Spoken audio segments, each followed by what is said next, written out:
musosiya nyika ino. Garkomore. Kana masiya nyika ino munofa kusiya makarurama. Garkomore. Ndokuti mundoona nashe. Nyaya itinayo haisi yokuti tiunganire kusafabudu. Tiri kuungana tichitaurirana amazuva anosvika. Yesu akauya akaberekwa pari panyama.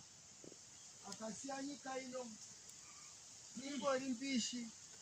Nesuwo tiri kunzi tinofa kusiya vanhu vari vambishi. Garkomore.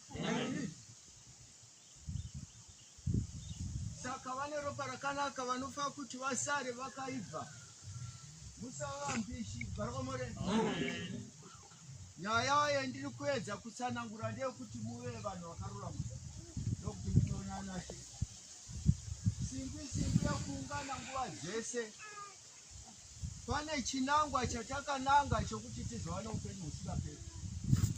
Hakusi kungoungana kwoga kuti tionane zviso. Kune kwakanaka kwatisina kunge. Kwatasarudza kuti hakuna maturo tinofa kusiya. Garkomore.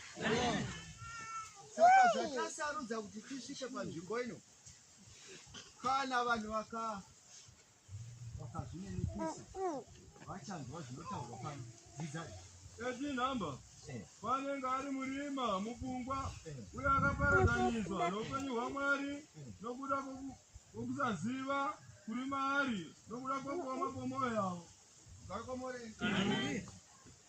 Yesu achichema Lazaro paya akanga achichema kusaziva kwavanhu. Anga asingachemi kufa kwemunhu kwaLazaro bodo. Wakanga achitochema kuti mazuva angu zvakwana vanhu vasati vazvinzwisisa. Akatombodemba nguva yekuti ave pano panyika. Kanzi kwete mazuva pano. Saka nyaya iri kutaurwa ndeyekusaziva.